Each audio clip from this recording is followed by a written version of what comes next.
Oke, lanjut ya. Tadi kan kita udah bahas nih, kita udah bahas ya bahwa tuh semua elektron kan. Bahwa suatu unsur tiap-tiap unsur itu tuh dia mempunyai nilai N0 yang berbeda-beda. Semakin tinggi nilai N0-nya atau nilai potensial reduksi standarnya, maka dia akan semakin mudah menerima elektron atau artinya dia lebih mudah tereduksi gitu. Dibandingkan yang N0-nya rendah gitu. Kenapa nih kok begini?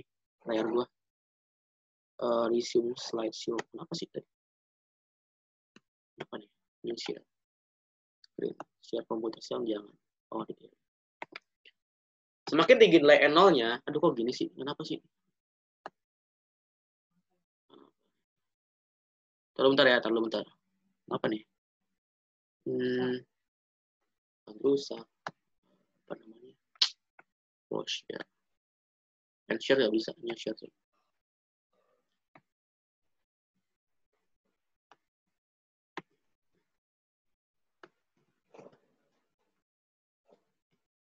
Apa nih? Mulai apa gimana nih? Sabar.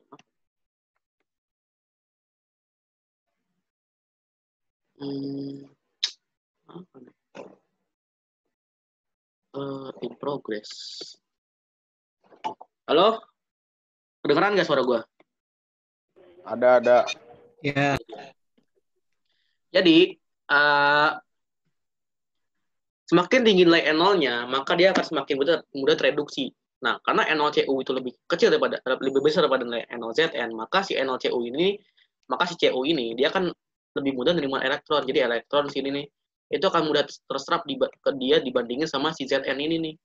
Jadi si ZN ini kecenderungannya adalah melepas elektron gitu. Kecenderungannya melepas elektron, bukan menerima elektron. Jadi nih, semakin tinggi nilai N0-nya. Jadi kita buat barisan suatu unsur gitu ya, kita baris-barisin gitu ya, ada Li, ada K, barium, kalsium, natrium, magnesium dan sebagainya sampai emas gitu ya. Semakin tinggi nilai N0-nya, maka dia termasuk apa? Semakin dia tuh mudah untuk apa? Semakin mudah dia tuh untuk reduksi. Jadi semakin tinggi nilai N0-nya dia akan makin mudah tereduksi. Nah, kita lihat di sini. Mana ini kan Cu ya, ini kan Cu. Ini kan Zn ya enggak? Jadi semakin ke kanan, itu semakin N0-nya makin tinggi. N0-nya makin tinggi nih, N0-nya makin tinggi. Sementara si Cu ini ada di sini, di kanan, gitu ya, di kanan, dibandingkan si Zn. Berarti kan N0Cu itu kan lebih besar dari Zn ya enggak? Ya kan? Besar N0Cu ya enggak daripada N0Zn, ya kan? Oleh karena itu implikasinya adalah apa? Implikasinya adalah Cu itu lebih gampang terima elektron. Makanya tadi kita lihat kan tadi percobaannya si Cu itu kan ketika dibeli elektron oleh si Zn, maka dia akan langsung menyerap ya kan, dia akan menjadi logam Cu gitu kan. Sementara tadi yang si Seng itu dia tuh kayaknya nggak begitu terlalu gitu. Jadi dia lebih susah menerima elektron dibandingkan sama si Zn tadi, si Cu tadi gitu ya. Oke, sekarang kita ke yang lain ya. Mana nih, kok nggak bisa geser-geser ya? Geser dong. Nah, ini kita akan bahas anatominya sel volta. Jadi sel volta itu dibuat oleh beberapa ini ya. Dibuat dari beberapa suatu komponen gitu. Jadi komponen pertama ada katode atau yang namanya kutub positif. Ini kutub positif ya. Ini kutub positif, ini kutub negatif. Ini elektrolitnya. Ini elektrolit yang ini elektrolit nih. Yang cairan ini namanya elektrolit. Ini cairannya namanya elektrolit. Namanya elektrolit gitu ya, namanya elektrolit. Yang cairan ini namanya elektrolit. Terus dia juga punya yang namanya apa? Jembatan garam. Dia kenapa dia punya jembatan garam? Dia itu untuk menyeimbangkan muatan kan kalau dia itu katode kan dia akan mengalami reaksi reduksi ya enggak? Karena dia mengalami reduksi kenapa? Karena dia mengalami reduksi maka yang terjadi adalah reaksi apa? Reaksi penerimaan elektron. Jadi elektronnya diserap dulu sama dia. Semakin dia banyak menyerap elektron, maka di sini dia akan makin positif ya enggak? Kan elektronnya diserap tuh, ya kan? Jadi dia akan makin positif sini nih, makin positif karena elektronnya diserap terus ya kan sama si katodenya ini nih. Karena elektronnya diserap ke sini kan. Karena elektronnya diserap, maka dia akan kekurangan elektron. Akibat dari kekurangan elektron, maka suatu benda itu akan menjadi positif. Dia akan kekurangan elektron. Gitu. Nah, karena di sini elektron diserap. Kalau di sini kan elektronnya kan pindah ya enggak? karena dia reaksi oksidasi, maka dia akan melepas elektron nih. Si anoda ini akan melepaskan elektron. Alan, Apaan? gede malah tuh video di multichat. Di Kenapa Deo? live. Kenapa sih Deo? Padahal kagak kenapa-napa ya. Kenapa sih Deo? Gue nggak bisa ya. Ya udah silakan apa. Yaudah, nanti gue kasih rekamannya. Oke, goodbye Deo. Oke ya. Nah, berarti kan di sini kan makin banyak elektronnya ya nggak? Ini makin banyak elektronnya. Nah, kan jadi nggak imbang ya kasih, ya nggak sih? Yang di sini banyak elektronnya, sementara yang di sini nggak kekurangan. Makanya untuk mencegah hal itu dikasih yang namanya jembatan garam nih. Jadi yang di sini ini dia akan dikasih ion positif di sini nih. Di sini dia akan dikasih ion positif oleh si garamnya tadi nih. Kan garam itu kan terbentuk dari apa? Terbentuk dari kation anion ya enggak? Dia kan terbentuk dari kation yang positif ya kan? Yang positif. Kan dia juga terbentuk dari anion juga ya kan? Dia terbentuk dari anion gitu. Anion. Ini positif, ini negatif. Nah, kan kalau yang di bagian anoda itu kan dia apa? Dia kan akan semakin banyak elektronnya ya enggak sih? Dia akan makin banyak elektronnya. Akhirnya apa? Semakin banyak elektronnya, maka dia akan makin negatif nih. Nah, untuk apa meredakan hal itu, maka di sini ada kationnya nih. Dia akan pindah ke sini nih. Dia akan pindah untuk apa menetralkan si elektronnya. Sebenarnya kan di sini dia kekurangan elektronnya enggak? Dia kan kekurangan elektron. Jadi dia kan positif nih. Nah, si positif ini dia akan dinetralkan oleh anion. Dia dinetralkan oleh anion. Jadi dia akan menjadi yang namanya netral, gitu. Jadi netral lagi gitu. Kayak gitu. Nah, terus juga ada yang namanya apa? Yang namanya voltmeter sama kawat. Si kawat ini dia tuh untuk memberikan hambatan. Kalau nggak ada hambatan, ingat ya, kalau kan V itu kan sama dengan I kali R ya nggak? V sama dengan I kali R ya kan? Nah, kalau nggak ada R-nya, kalau R sama dengan 0, apa yang terjadi? V-nya akan sama dengan 0 juga ya kan? Maka nggak akan ada arus listriknya nih, nggak akan ada arus listriknya. Maka dikasih kawat. Kawat itu sebagai apa? Sebagai ini nih, sebagai hambatan gitu, sebagai hambatan. Jadi di sini voltmeternya kebaca nih, oh nilainya segini gitu. Ada nilainya, jadi sini ada nilainya, jadi V-nya sini nggak 0 nih, nggak 0. V-nya nggak 0, ada nilainya gitu ya. Nah terus, syarat agar suatu susunan sel volta menghasilkan arus listrik adalah E0 katode dikurang E0 anode itu harus lebih dari 0. Jadi bayangin ya, jadi ada E0 katode, ini ada E0 katode. Ada E0 katode gitu. Misalnya E0 katodenya adalah 10 gitu. Maka harus E0 anodenya itu sama dengan 10. Bisa nggak dibikin sel volta, bisa nggak? Bisa, karena kalau dikurang hasilnya 0 ya kan. Maka nilai E0 katode itu harus lebih besar pada E0 anode. Jadi E0 katode itu lebih besar pada E0 anode gitu. Kayak gitu ya. Paham nggak, Hendrik? Atau mau nanya gitu, tanya aja nggak apa-apa. Kita banyak waktu kok. Paham nggak tadi yang gue jelasin? Ya lumayan. Gue tanya ya Ken ya sekarang ya. Kalau E0-nya makin gede, maka reduksinya makin cepat apa makin lambat? Kalau E0-nya itu gede, maka yang terjadi apa? Apakah dia makin lambat reduksinya atau makin cepat? Ini kan reduksi ya. Kalau suatu unsur itu memiliki nilai E0 yang gede, maka dia kecenderungan reduksinya makin gede atau makin kecil? Jika NO-nya gede. Oke. Kalau reduksi artinya reduksinya lebih gitu kan, mendapatkan adalah suatu ukuran potensial reduksi standar ya nggak? Potensial reduksi standar. Potensial itu artinya apa? Potensial itu artinya apa sih? Potensial kemampuan ya nggak? Potensial reduksi. Ya kan? Potensial reduksi. Jadi kemampuan reduksi. Kalau nilai kemampuan reduksinya makin gede, maka dia akan semakin cepat reduksi atau enggak? Makin cepat. Kayak gini deh, Kendrick itu punya potensi yang besar terhadap main judo. Lu judo apa karate kan? Karate ya? Ken? Lu karate apa judo kan? Karate ya? Karate. Kalau potensi Kendrick karate makin gede, maka Kendrick makin jago karate atau enggak? Ya. Ken? Kok jawaban lu ragu-ragu? Iya. Iya kan? Kalau Obrolan. Kendrick itu Iya, punya iya potensi yang bisa, kecil. bisa. Iya, kayak gitu kan. Nah, Lebih NO cepat. itu artinya adalah potensial reduksi standar. Potensial artinya kemampuan, reduksi ya reduksi melepas elektron. Apa? Reduksi itu menerima elektron. Jadi kemampuan menerima elektron. Jadi kalau kemampuan menerima elektronnya makin gede, maka dia akan semakin cepat menerima elektronnya ya kan? Iya nggak sih? Iya kan? Iya nggak kan? Ya. Ya. Sekarang gue tanya nih, ya. Kalau N0-nya makin gede, maka dia akan punya kecenderungan reduksi makin gede atau makin kecil?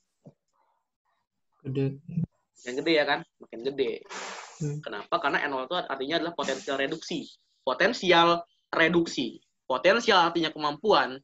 Reduksi ya reduksi. Kemampuan menerima elektron. Ya nggak? Jadi N0 itu adalah artinya apa? Artinya adalah kemampuan. Nih, tulisin ya. Sini ya. N0 itu artinya adalah kemampuan menerima elektron. Kalau nilai N0-nya makin gede, berarti kan nilai kemampuan menerima elektronnya makin gede ya nggak sih? Ya nggak? Kalau nilai kemampuan menerima elektronnya makin gede, maka makin gede nggak dia, makin cepat nggak dia menerima elektron? Kendrick. Ya. Cepet ya nggak? Cepet kan? Nah, kayak gitu deh sebenarnya. Jadi nilai N0 itu artinya nilai potensial reduksi standar. Jadi semakin cepat suatu reduksi terjadi, itu disebabkan oleh nilai N0 yang tinggi gitu. Sebaliknya kalau misalnya dia tuh susah banget reduksi gitu atau susah banget menerima elektron, maka dia juga nilai N0-nya juga rendah gitu. Kemampuan menerima elektronnya juga makin rendah kayak gitu. Gue clear sekarang ya. Oke, sama buat ada anatominya. Ini udah tadi. Ini udah. Sekarang kita ke reaksi kimianya baterai ya. Jadi kan baterai itu kan punya anoda, punya katoda ya nggak sih? Anodanya adalah seng. Si seng ini akan mengalami yang namanya oksidasi. Dia akan teroksidasi. Sementara yang bagian ini dia akan mengalami yang namanya reduksi. Dia akan mengalami yang namanya reduksi. Reduksi itu dia menerima elektron ya. Reduksi dia artinya menerima elektron. Oke. Si zinc ini dia akan melepas elektron. Ini oksidasi namanya nih. Karena dia melepas elektron. Ini oksidasi. Yang ini adalah reduksi. Yang ini adalah reduksi nih. Ini reduksi artinya. Ini reduksi. Ya kan? Reduksi. Nah, kalau ditambahin reaksinya, ini kalau tambahin, jadi kayak gini nih. Ini coret, jadinya adalah ini nih reaksinya. Sebenarnya nggak segampang itu reaksinya sih. Jadi itu pertama ada MnO2 menjadi Mn2O3. Ya. Jadi kan gini. Gimana ya? Sebelah sini ya. Nggak usah apa gimana ya?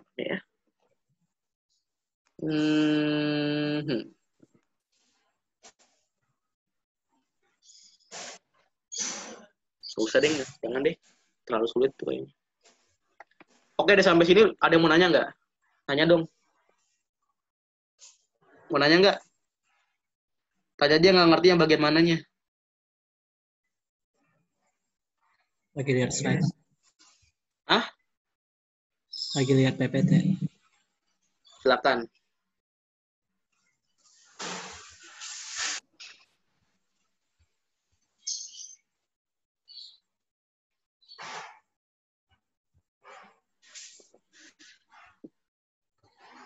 Emang ada baterai basa?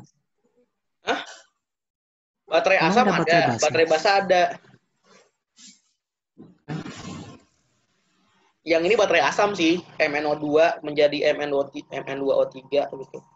Ini baterai asam. Jadi kan MnO2 nih. Ada MnO2 tambah NH4 ya kan. NH4 plus gitu ya. Itu dia menjadi yang namanya apa? Dia menjadi Mn2O3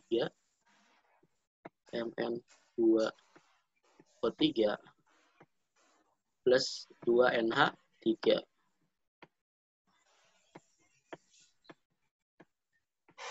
plus H2 plus gitu plus NH3 aja plus NH3 ya nggak sih ya kan? Nah, ini kan belum setara nih, ya kan? Ini kan MN-nya, ini kan 2 nih, asumsinya kan 2 nih, ya kan? Ini mestinya gimana? Ya udah 2 gitu kan. Terus yang H4-nya gimana? Berubah nggak dia H4-nya? Ini kan jadinya gimana ya? Jadinya adalah NH4 itu kan, ini kan -1, dia kan -1 ya. Ini +3 ya kan? +3. Sini jadinya ini -1, ini +3 juga ya kan? Ya kan? Jadinya adalah ini kan kok +3 sih, sama sih lah ya. NH3 itu -1. Nilai hibrida kan ya?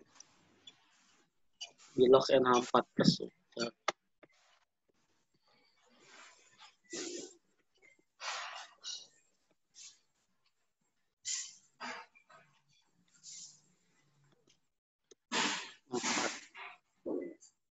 Plus oksidasi, bilangan oksidasi. NH4 bilog. N-nya -3 ya.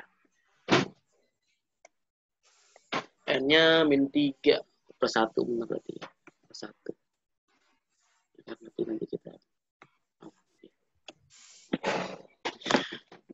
jadinya 2 MnO2. Jadinya kan di sini ada apa nih? Ini kan jadinya 4 ya. 4. +4 ya. +4. 2 itu udah 8 kan? 8. Oke, +8, +8.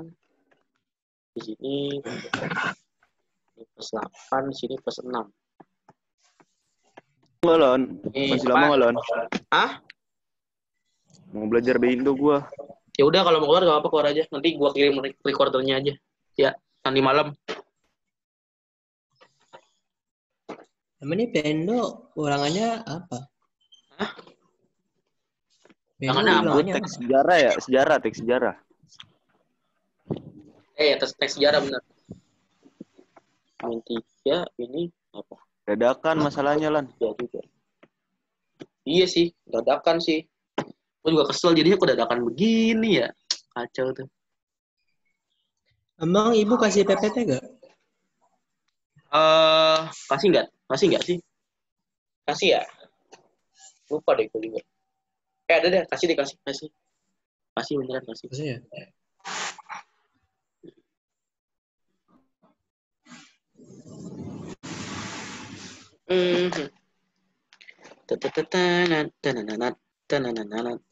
Di sini 0. Tidak terjadi perubahan apa-apa di sini 0 gitu kan. Kok gitu. Sini 0. Sini 0 gitu kan. Sini 2. Wah, gimana nih kalau 2 gini nih? Bener sih. Kalau gitu cara caranya.